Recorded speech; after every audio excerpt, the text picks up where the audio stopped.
All right, so in this video, I'll explain you about the organization of our nervous system. As you should remember, the nervous system is divided into two major sections, central nervous system and peripheral nervous system. Our central nervous system consists of our brain and spinal cord, and the peripheral nervous system is made up of all those nerves that lie outside the brain and the spinal cord. Nerves are actually they are bundle of neuron fibers, and to understand peripheral nervous system, we can divide the nerves into two sets or two categories. One is the one major category is known as somatic nervous system. The other is known as autonomic nervous system. It carries these nerves carries information to and from the central nervous system, and it connects the central nervous system to body receptor, muscles, and glands. The somatic nervous system is made up of the nerves that connects the voluntary skeletal muscles to the sensory receptors.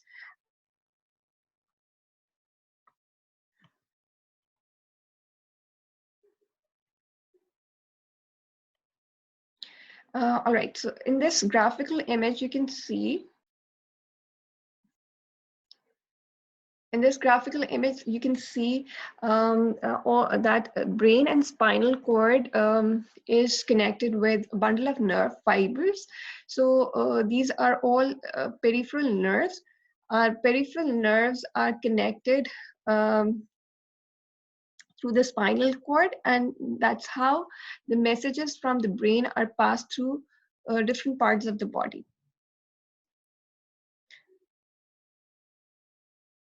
The autonomic nervous system is made up of nerves that connect to heart, blood vessels, smooth muscles, and glands. The nerves that work for autonomic nervous system and all the functions of autonomic nervous system are involuntary functions. We probably do not have to think of while breathing, or while for our heart to function. The heart doesn't have to process information the brain doesn't have to process information consciously or guiding the heart to how to pump. So this all happens involuntarily. The autonomic nervous system is also responsible for mediating our physiological arousal when we experience emotions. There are two parts. There are two further categories of autonomic nervous system: sympathetic division and parasympathetic division.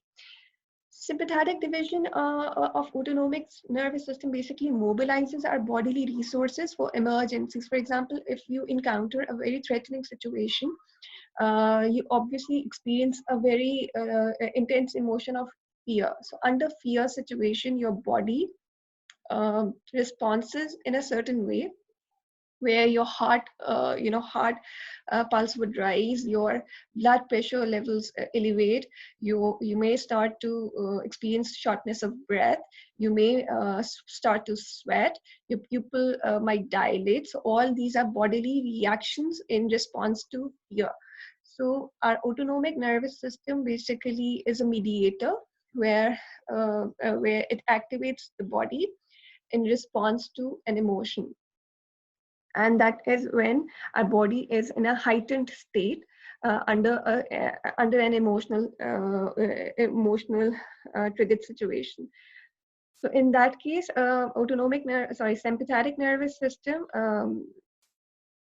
as a division of autonomic nervous system, activates the body and prepares the body for fight and flight response. So in that situation, when we are in a heightened state, we either need to fight off the situation or either have to flee off the situation. So we have to make a decision there, and our body cannot stay in a heightened state for a very long time, because our natural resources, the bodily resources, would start to exhaust.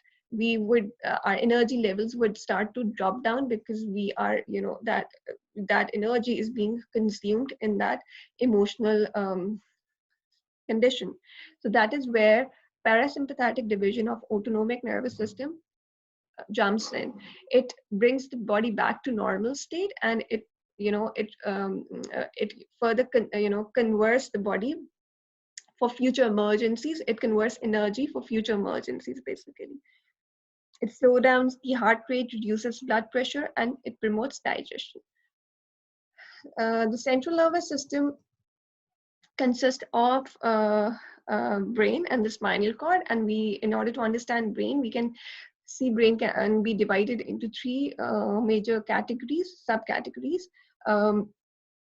Hindbrain, midbrain, and forebrain. Hindbrain lies at the back of our head, which consists of some vital structures like medulla, pons, and cerebellum. Medulla is a structure which regulates our circulation, breathing. It maintains muscle tone and it regulates reflexes such as coughing and sneezing. These all actions are basically unconscious, involuntary actions. Pons are responsible for our sleep and arousal. Cerebellum is a structure of hindbrain which is responsible for a sense of balance and physical coordination in response to the physical world. This is how you can identify these different structures of hindbrain from this brain image. Midbrain, as the name is suggesting, lies in the center of hindbrain and the forebrain. It is concerned with certain sensory processes such as vision and hearing. Also, dopamine releasing neurotransmitters are located here that are involved in performing of our voluntary movements. Also running through hindbrain and midbrain is a structure called reticular formation. It contributes towards modulation of muscle reflexes, breathing, and pain perception. It is also best known for regulation of sleep and arousal. This is an image of our brain again. If we see this from one side of our head, we could have an image of this sort. The forebrain lies beneath the cerebrum. The yellow structure here is known as cerebrum. We'll just talk about that shortly. Underneath cerebrum is our forebrain, which again consists of very vital structures. Our forebrain consists of thalamus, which is responsible for communicating all sensory information to our designated areas within the brain. All sensory information should and must pass through thalamus. It is like a gateway where the incoming sensory information should take permission to reach to its designated areas in the cerebral cortical region. Except for the sense of smell, all other senses like sense of touch, sense of sight, sense of hearing, all passes through thalamus. Hypothalamus is a structure which lies beneath thalamus, which is responsible for our biological needs. It appears in the shape of a kidney bean. Hypothalamus also serves a crucial role between the brain and the endocrine system. It plays a major role in regulation of our biological needs of fight, flight, mating, and feeding. So this is another structure which communicates the body. It's needs like your hunger.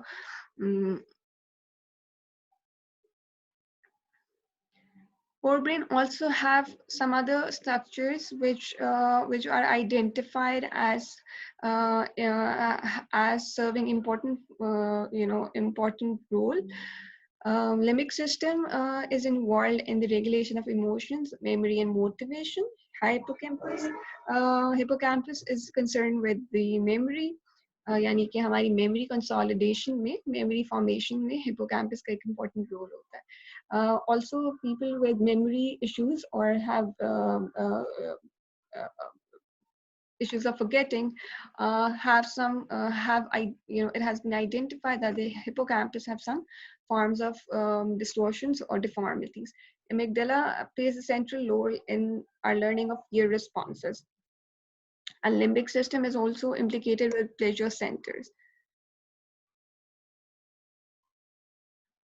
All right, so I'm ending this here again, and I'll cover the later half of the chapter in another section, another video.